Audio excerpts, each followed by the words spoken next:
Hello and welcome to another episode of This is HCD. My name is Jerry Scullion and I am your host, and I'm based in the wonderful city of Dublin, Ireland, and offer training to organisations in service design, user experience design and design research, and also work one-on-one with change makers, probably like yourself, from all over the world with my 12-week coaching program that I offer through this podcast. So if you're interested in learning more, just visit thisishcd.com and set up a chemistry call with me. Now, today in the show, we have an old friend returning for a chat, and that is Christof Zürn. Now, Christof appeared on the podcast a number of years ago, but has since then produced his book, The Power of Music Thinking, that has been published on BIS Publishers. But in this episode, we speak more about the jam cards. These are the jam cards here. And it's an interactive and meaningful way to collaborate more effectively with yourself or with teams. And we actually demo these cards in the episode. So if you're listening to this episode, you can check out the episode on YouTube and follow along. Christof is absolutely awesome, and I'm excited to share this one with you. So let's jump straight in. But listen, Christof, it's great to have you back on the podcast. For our listeners, we interviewed Christof probably maybe a year and a half ago. I don't know when it was. And at that time we were talking about music thinking, and you were in the depths of recording. This isn't an overlay, folks. That there is actually the book if you're watching on YouTube. It's The Power of Music Thinking, which was published on BIS Publishers, I think, wasn't it? Yeah, right. BIS, they sent me this. It's a beautiful, beautiful book. They did a really great job in the production of it. It sits really nicely on my shelf behind me here. And we're going to be talking a little bit more around that, but also I want to talk probably a little bit more in focus around this one here, is around the jam cards. Now I've got a series of cards I've got a couple of decks in my workshop kit, but maybe we'll just kick off and we'll start asking questions around that in a minute. But first of all, tell us a little bit about yourself, Christof, where you're from and what you do. Oh, thank you, Jerry. Where to start? Christof Zürn. I'm a freelancer since 13 years on service design and design thinking. Before I was creative director or chief design officer in organizations in the Netherlands, I have to say. I'm originally from Germany, so I'm speaking Dutch, English, and German, and sometimes all the three in one sentence. So, like me.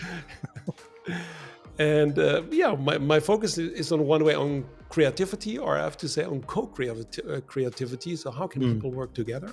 That's something that's really interested me very long. And being a musician and a musicologist, so I studied musicology in the 90s or the 80s and 90s. So knowing everything about music, and later went into digital productions like CD-ROMs and online stuff. Had the chance to interview the most famous people in classical music and jazz. And at the very end, I came up with something that I thought, when people talk about music, or when people work together, they always use musical terms like let's jam about this, or pull all the plugs and all this stuff. Or so I said, we don't miss a beat. Right, or don't miss a beat. So I came up with that idea to collect all my thinking, and primarily it's like on co-creation, let's call it service design and organizational change. So meaning how can people be creative? What's the use of it? So who shall use it, or who shall benefit it? And how do we have to reorganize ourselves to do it? And this is actually in the core of music thinking. And the first thing I started was the framework, what I called the music thinking framework. Nowadays I call it the dynamic strategies framework. And that was really the start. So this was for me, okay, I'm also a designer. Something in this. Let's make it graphical and let's see how this works. And this is JEPSAR, isn't it? But you were like, I'm trying to come up with a nice acronym for jam and empathy, personality, score, agility, and remix. Right. So I should give a big shout out to Mark Stickdorn, who connected myself and Christof a couple of years ago. And I remember on the first podcast, I was meant to be going to Hungary to do a talk at Doers conference. This is just pre-pandemic, and Mark was going to be there as well. And he was like, "What are you going to do your keynote on?" I said, "I'm actually going to do it on how I see music and design being the same thing." And he was like, "You know, somebody else is talking about that, don't you?" I was like, yeah, who? And he's like, his name's Christof Zürn. You should definitely call him and have a conversation because you're talking about the same stuff, and he's been talking about it for a while. And that's kind of how this initially guest relationship and now a friendship blossomed from that whole kind of introduction to it's all down thanks to Mark. But we also share things to each other on WhatsApp whenever we find interesting sounds or guitar pedals or Yes. um, just devices that kind of go, wow, what's going on there? Where does this come from? You mentioned way back that you play music. So how long have you been playing music? I don't know. Maybe when I was 11. Yeah, when I was 11, I had my first guitar lesson, and it was my Took up last. guitar. And No, what it was about my first and my last. So I went there in school with my guitar, and there was a teacher telling everybody to that these guys on television with the long hairs that this is not music. And then I thought, okay, thank you, so that I don't have to be here. so did you self-learn then? Yeah, yeah. You I learned self through learned yourself. everything with and the same goes for all the digital tools I'm using. So I never Yeah, went to school. What I started doing, you couldn't learn at the university, and music I sure. just learned from all the instruments from doing. And then Mm. later I went to, let's say, master classes, or you get lessons much later, but then I already knew how the Your instrument habits are works. formed. I want to ask you something about that because I've done a lot of deep thinking on that whole kind of mindset. I was around the same age when I started learning. I learned piano from the age of 5, and it was Oh, through structured learning. So I went to lessons, hated it, hated it, being sat there with a stick, kind of like tapping your fingers when you were hitting the wrong notes and stuff, versus learning and getting a guitar at 12 or 13 and figuring it out myself. Two different approaches, two different kind of frameworks, I guess, for learning. But the one that I'm still doing to this day is playing the guitar. What do you think it is about music at a young age where you kind of have to foster the the skill yourself? What are the benefits in that? Like, what did you learn as a child, self teaching yourself an instrument? the first thing might be just listen, because Mm, before you can play something, you have to listen to how it should sound. And then the yeah. second part comes listen again, because then you have to listen to how it sounds when you make that kind Mm, of sound. And the third one is if you record it and then listen again from a distance, then you can learn, oh, that's how it really sounds. So not yeah. just holding your instrument. And I think these three times listening is a very The cool. listening was a really That's a good cool one, way. but it's also the repeated failure. Like you're trying and trying and trying, and that whole kind of resilience that I think a lot of people kind of glaze over when you're learning an instrument. Like that's a really steep learning curve. And I see a lot of similarities between people getting into design and people as innovators or change makers. It's not a simple case of picking up an instrument, looking at YouTube videos, and then getting on stage.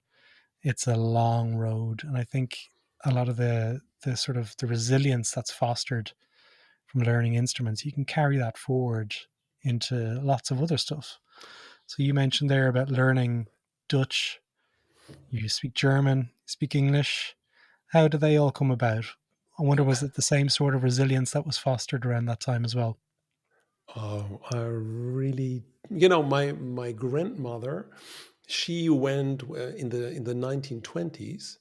Before she married my grandfather, she wanted to, yeah, get them make their own experiences and earn their own money. And she went to Indianapolis. So from Ah. a little village in Germany, she just went there and worked as a maid, I think for 2 years.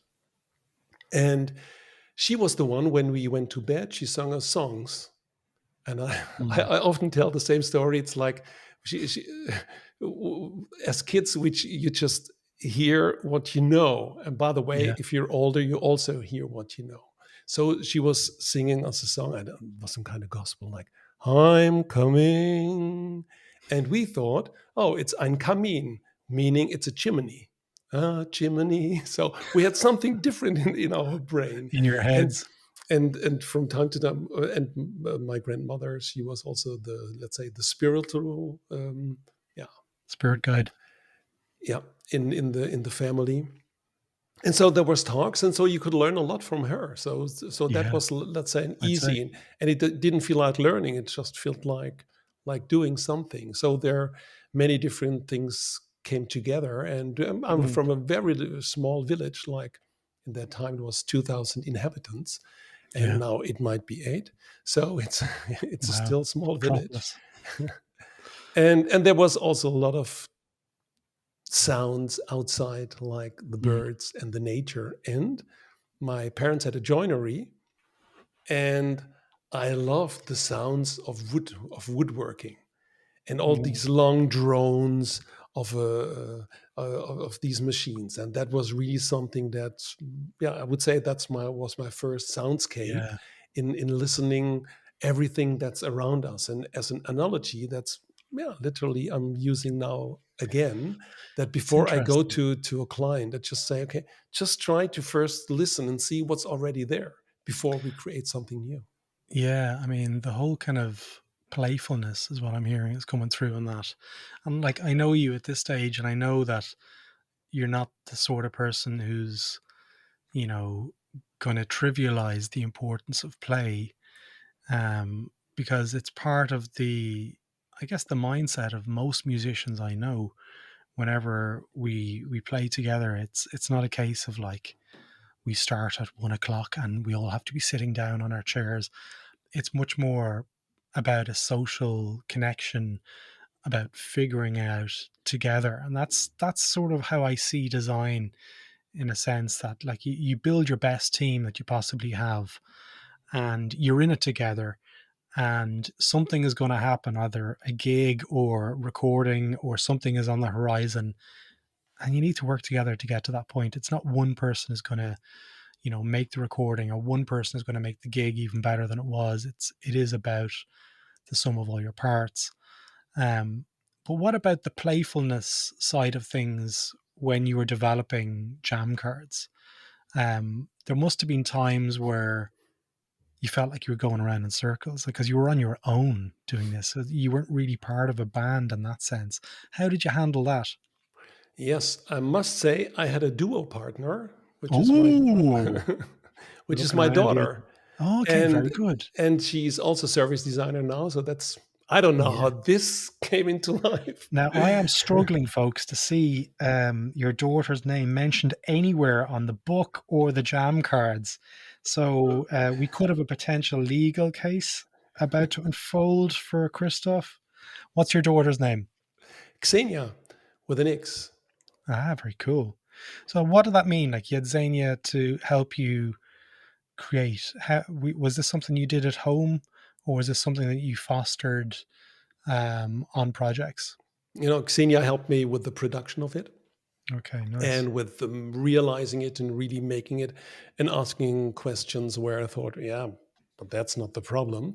So Mm, it was more like a mirror. And by the way, I did with Xenia also 3 times at the Design Thinkers conference. We did 3 times workshops, and at the last one with the whole with the whole. With the whole conference of 150 people, so yeah, I she's heard about this. also in the picture. I heard about this. So I've just opened up the card pack. Okay, now the book is probably a little bit easier to explain. It is the kind of story, and it's the method of the power of music thinking. But the jam cards kind of sits alongside this. Is this correct? Yeah, the jam cards were first, were second. So what I said, the framework was first. That's my thinking. That's also in the book. Yeah, If you open the book at the beginning, the music thinking framework or dynamic strategies, that's in the beginning, and which is it's this also in here, the jam cards, right? this piece here. And if you want to have a more detailed view, you can download it for free from the musicthinking.com There you go. Have a website. look. so that's the easy part. But then a lot of people said, hey, that music thinking, that's interesting. Mm, Don't you want to write a book about it? And I yeah, thought, "Ah, a a book? book. I'm not a writer. Yeah. I would rather create something new so that people, if the idea is co-creation, so that Hmm. people can do something with it instead of just reading it. And so I came up with, let's say, pictures that I collected over the years, or and different ideas. Um, Yeah, I I'd love came it. up with the. Or maybe that's good to mention these questions. So these trigger questions. Hmm. That was the idea of Xenia. That's her thing. So I thought, oh, why would you need this? And then later, it Yeah, get it's. into it. So I mean, what is your style? Are you like pop or rock or R&B or musical no, it's genre? like very open. But that's a very good question, Jerry, because when I use them, it's not about music. That's boring. It's Mm, about where people are want to use it for.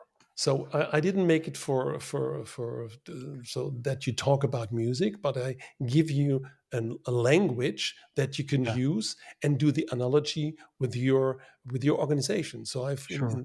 in the book there's one. What's your song style service? That's one of the cards to try to understand. Okay, what are we doing? What is our Mm, song as a company, and what then is our style? Could the style change?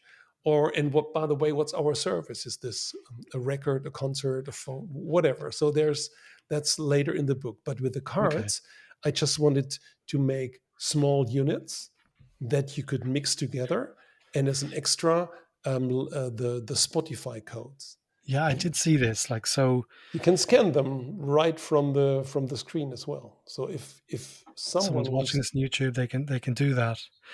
So let's look at it from a context. So you are somebody who is about to run a workshop either for an organization or you're in an organization and you're going to be running a workshop as part of, a discovery of how to improve your service that you're delivering to people. They buy these cards, which by the way I got for free, folks. I'm not getting any money for this podcast as a disclaimer, but I do love what Christof has done. Who owns these cards then when you put them in the middle of the room? Does everyone, how do you see it working? Does the facilitator pick them up and then read them to the group, or do you form into groups? How do you see it operating? the nicest thing is that I had some ideas what the cards are, and there are 38 cards. I call them inspiration cards, and you Nice. just put them on the table.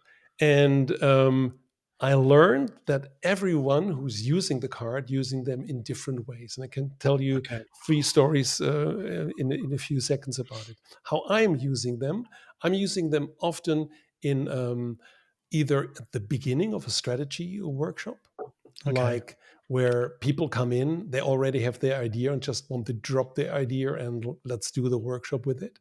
And I do a detour with them, which I call Serendipity Lab, asking Ah, them, bring your headphones. And would be nice if you already have a Spotify and you don't need a paid Spotify, just Spotify on your phone. your phone. Then I put all the stuff on the table, saying, 15 minutes. Take your phone, scan a card, look through the cards, and notice something. Write down something that you notice. That's one. And at the end of the 15 minutes, just pick two. Sometimes I also say pick one, and then I'll make duos. So Okay. these people and what happens, and that's really that's really what I wanted, and why I call it serendipity.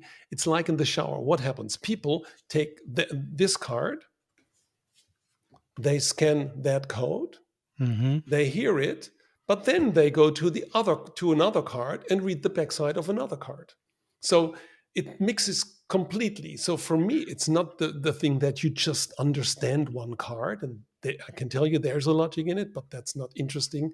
That there's the logic. The interesting is what do you see and what you hear, and then people come with nice combinations that I've never intended, Yeah. but that are literally in the cards because of the different of the different ways how they go together.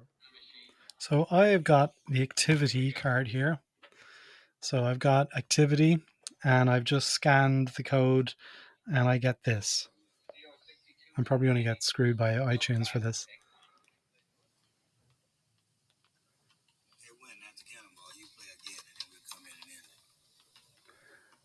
So it's Freddy Freeloader Yeah, by Miles yeah, Davis. that's literally. So I don't tell. So I think I mention. I think I have a Spotify list of all the songs, but I never mention what the songs are because I think, okay, find out by yourself. Freddie Freeloader is one of the most um, famous pieces from Miles Davis from his Kind of Blue. But Yeah. what you hear is the outtake.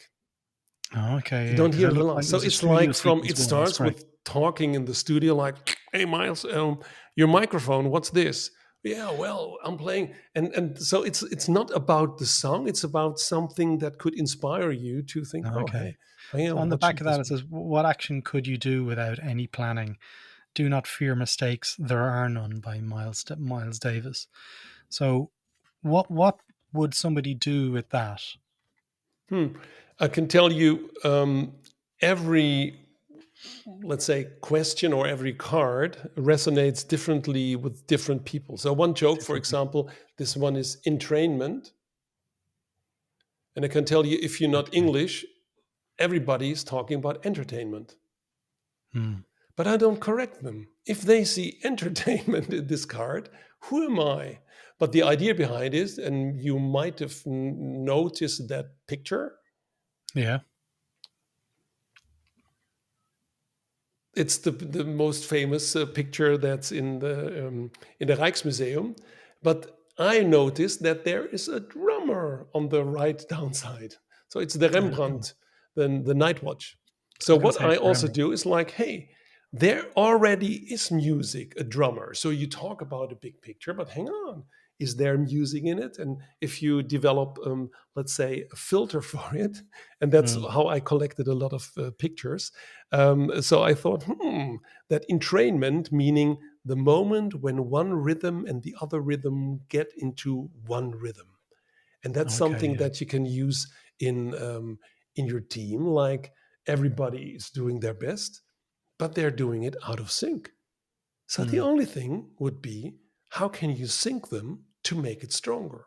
Although Yeah. both of them, if you analyze them, they would see, okay, but that's really good, doing exactly this, doing exactly that. And then there's some, let's say, some kind of latency in between. And entrainment helps you. And that's why the question is to what rhythm can you synchronize is on the backside. Okay. So the bit like I'm still not really connecting how I would use it in a workshop setting. I get the fact that the people would interpret it and the synchronicities and the connections and stuff. But if you're doing a strategic kind of workshop, how would it how would they make sense out of all of this? So if everyone's going and they're interpreting in lots of different ways, how does it work in terms of the steps after this? Now, you know what I just mentioned in the, I described it, I think, even in the, yeah, there's an how to play in the box In the book inside, on the and back, yeah. then I'm talking about that serendipity lab. So actually, it's like if you do it like you start 15 minutes, everyone just pick a card, one, two, or three that you think is important for this session or for this strategy meeting, Ah, okay, yeah. So and like an then icebreaker. and there's only one card on the one unique card on the table, so it's also sometimes a little bit of fight from, oh no, I wanted that, oh no, this is something that I want. So and then you let them bring it together with the two of them, and you get rid of two cards. And then I ask to get together as a quartet, so it's solo, duo, quartet, and so that the four of them try to find out, is there something that we can take or is important, maybe in a positive or in a negative way, that we should that we should use in this strategy workshop. And the funny thing is that the sound makes you, in one way it connects with a certain card, but in another way it's also some kind of, let's say, backdrop or background music for another card, so you get new connections. And the funny thing Mm. is that people talk about, oh, I like this, oh, this is crazy, oh my god, what is this? So they're Yeah. totally completely different sounds. I totally get how it could be used as like a workshop intro. So if you're trying to get to know or unlock some sort of parts of the brain, like here's one here's what is good but should be changed. That can become a stimulus for anything really in terms of conversational starters. So you could go into pairs and pick a card each, and then they stimulate conversations off the back of that. But the bit that I'm kind of want to know a little bit more around, Christoph, is at the bottom here, you've got jamming, empathy, personality score, agility, and remix. And there's certain ones that are black and certain ones that are white. Yeah. So tell us what they mean. Yeah, so they're the link with the dynamic strategies framework of music thinking. And what I thought, and that's, yeah, that's on the card, is when they're black, there's a link with, I have entrainment here in my hand, that links with jamming, empathy, agility, and remix, and less with personality and score. So if you would say, okay, you would not take the card as a starting point, but the framework, and would say, let's do something more on jamming or on personality, Okay, you could sort the cards, all the personality cards, and see how perfect. they Yeah. go together. So that's an extra play. So using the design thinking kind of process, there's obviously empathy, empathy, empathy. That there's that word, folks. Empathy is in there. Okay. So you can use them at certain stages depending on where you're at in the design process. So it could be remix if you're fixing an existing service and you select all the remix cards and they become stimuli, I think is the proper word, for conversation starters about unlocking pieces at that point. Is there a way to self identify where you're at? Because sometimes people don't really know where they're at in the stages. Any advice you have for people on that one? From the framework, I don't give an answer to. Oh, no, Oh, I love this. let's put it. Let's put it Well, the other way around. On one way, I give an answer, but on the other way, I don't. Meaning, yeah, if you see the framework how it is, it's very clear that remix is underperformed. But if you yeah, see in the framework that this is very dynamic, and that when everything is happening at the same time, then yeah, everything is crunched and turned around, and then it feels more like jazz and less like mm, classical music, meaning it feels more like everything happens on the same time. We have to improvise, we have to do, and we are on stage and we're performing. Versus, yeah, okay, let's first think about it. How does it sound? I'm the composer. Now let's see how we bring it to life. In what venue and in what way. And so the dynamics, but that's maybe something when we talk about the book. That's much more when this really comes out, to really find your dynamic where you're in at the moment. nice. But at the very end, just to give an answer, you can find you really can say where you are. And we want to work more on agility or more on score, but it's not as obvious as, let's say, another framework. And I would Yeah, say that's on one side the downside, because it's not easy to mm, use in the beginning. But on the other hand, an easy framework never works when you put it to no, practice. absolutely. And that's where I tried. If you use the framework, I think you will see, oh, it's getting complicated. Yeah, but it's complicated. Oh yeah, I see it. So it's easier to use them in that way. That's my yeah, I think intention. to get started with it, I can see how it can be woven into the certain stages of the design process as opposed to it becoming an underpinning framework, if that makes sense. I noticed at the back of the cards, you've got all of these pieces. These are like, are they for the top cards for each section of cards that sit underneath it? No, what you also could do, you could start with the cues. Jamming. Yeah. Rather be jamming with Christof. Yeah. So jamming, So the cue is all about creativity, ideas and information, listening and collecting data from all kinds of sources. they're the cues. They're the main center points. So you can put the framework that I just mentioned. You can put everything on the table or on the floor, and you can build the framework for yourself, starting with jamming, then going to empathy, personality, or hang on, no. Let's start first with personality and then do the jamming. So you Oh, can okay. do it Yeah. in the So way like, like you do, and then maybe find cards that go together. And it will never work perfectly, meaning you need a discussion. And again, it's not about solving a puzzle, yeah. it's about understanding as an analogy where you're in at the moment, giving you a language and also a visual language to share with Nice. someone else. I like that. I really like that because, say, next week I've got a bunch of workshops in mainland Europe and stuff, and I'm gonna try some of these. And for the intro of this episode, which might be a little bit meta for people who are listening and watching at the same time, I recorded the podcast first and did the intro second. But I'll use some of this and weave my findings into the intro, because I Cool. see a lot of value in some of these things. And you know, when you get paid to do workshops for people, and people nearly want you to do some stuff that's a little bit left field. I find anyway, they want to watch you do something. So I'll probably fail, but by the second time, I'll probably fail a little bit less. Um, it's really, really cool. I love the fact that there's a Spotify link uh, on the cards as well. So like it just creates a little bit of a two-dimensional kind of experience, which I have not seen before. There's a lot of cards out there, a Yeah. lot of card decks, but this is a little bit different. I think it even was the first product that these Spotify codes, and you have to open Spotify directly and don't use from your QR. QR It code. So doesn't work it's from directly QR. into Spotify. And I Yeah. had to ask headquarters there if it is allowed in that way because I did a little tweak and I got Ah, it, but that's 5 years ago. They might do it now. wow. But this was for me in the very beginning the most important thing also to get rid of all the logistics. Otherwise, would have buy some rights to use the music. So people are using already what they have, a telephone, Mm, yeah. their Spotify account, and I just like a catalyst. I help them to do something with them in a way that they haven't done before, and that's Yeah. also something that people say, "Oh, I didn't You know." met them where they're at. Pretty much. That's what we say in design.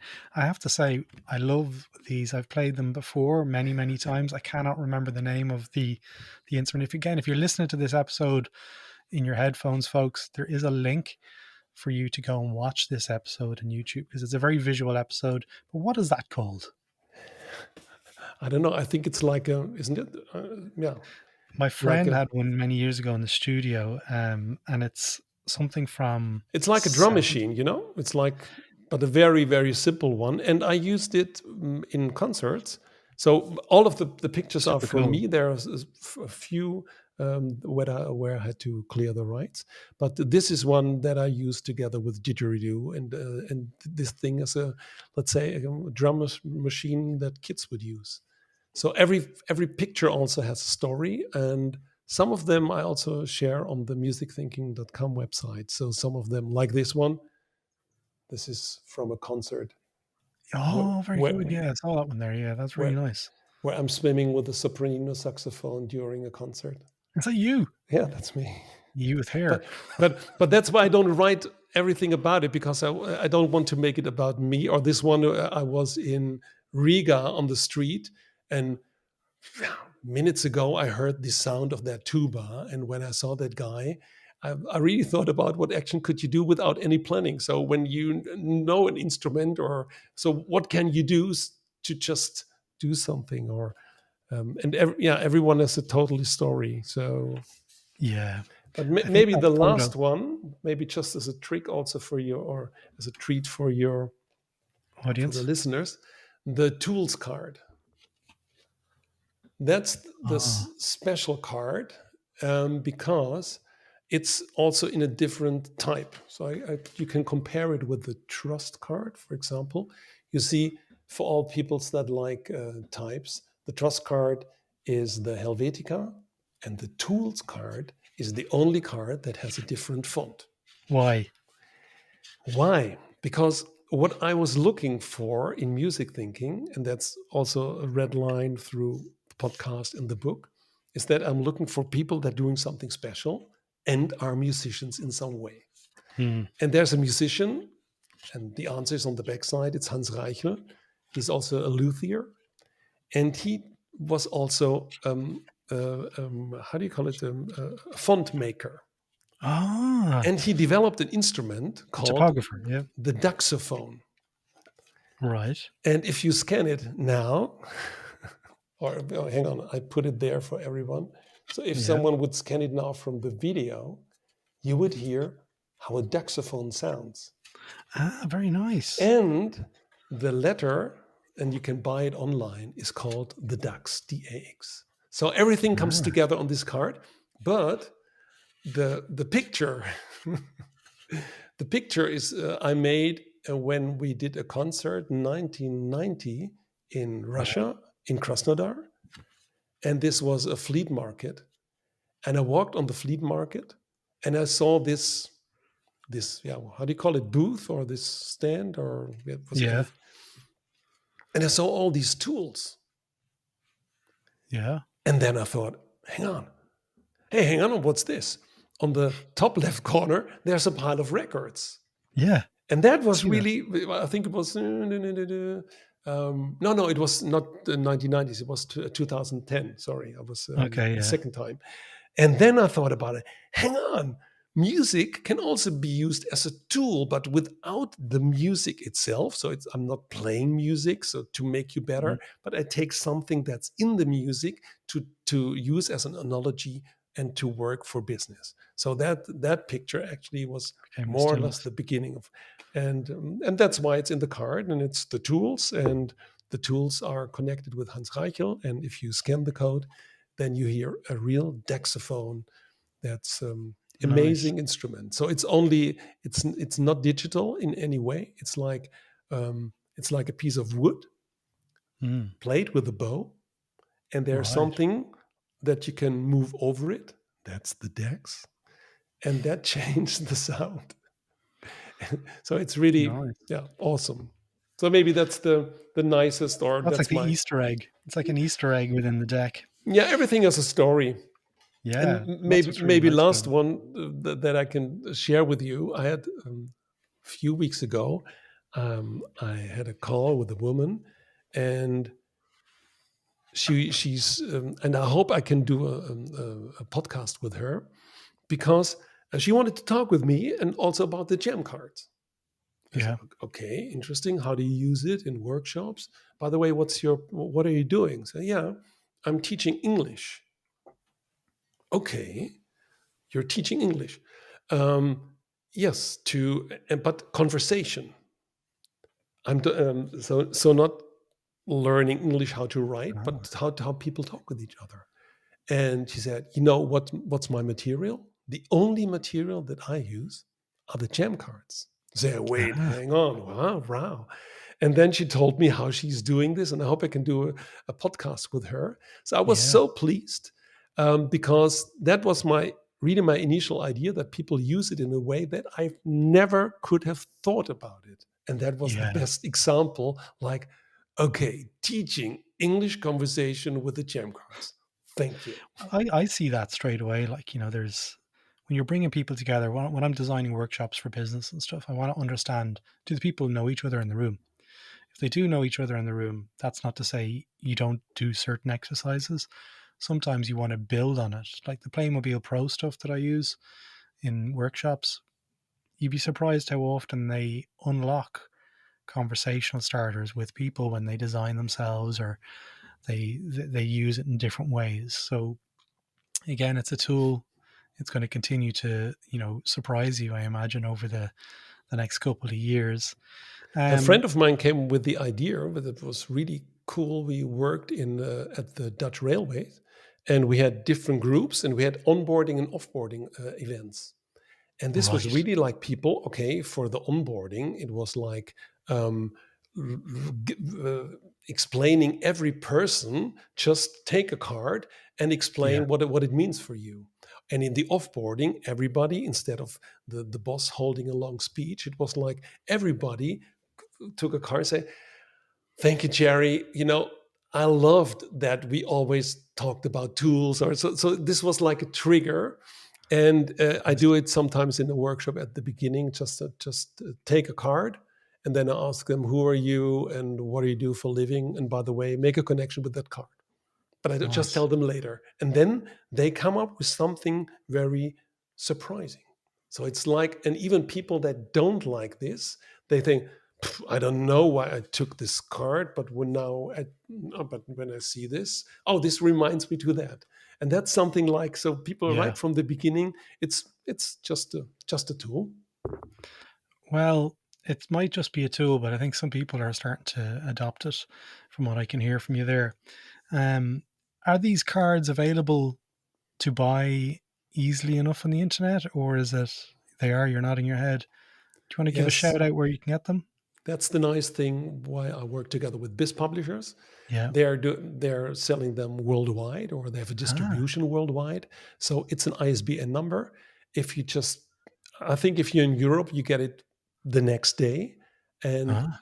also in the US, I get mails from all over the world. Funny enough, that people say, "Oh, I have your cards, and I use them in this way or in that way." It's really Awesome. funny. So just go to your local bookstore, and yes, Amazon has it too. Okay. So I'll put a link to them on BIS, and they might have a kind of product finder or something where you can order them from your local bookstore if you possibly can, folks. Listen, Christoph, it's always good to chat with you. On that note, I did a quick Google lens on that instrument, and it's a Casio Rapman from the 1980s. Oh. That was the instrument that was in that card. But if people want to reach out to you, what's the best way for people to do that? LinkedIn would work best. And there's one LinkedIn thing I would like to say: don't just follow, or how does it called, link or Connect connect. or that kind of Just stuff. just drop me It's an one email. sentence you heard the session, or so. I Yeah. love context, and don't just connect. Just make it a little bit more than a connection. Yeah, I know. It's always good to be a little bit more human. Listen, Christoph, I know Christoph has got COVID at the moment, folks, and he's powered on through to do this podcast. So huge thank you for getting out of your bed to do it. If I'd known that, we would have cancelled and done it another time. But thank you for your time, your energy, your vulnerability of coming on and just having a conversation about this stuff. It's been really good to learn about it. I'm looking forward to using them. Thank you, Jerry. And I love to hear all the good things and the bad things that might be. The client didn't pay. They said I was crazy. Oh no. Absolutely. No worries. Listen, All thanks right. so much, Christoph. Thank you. Bye.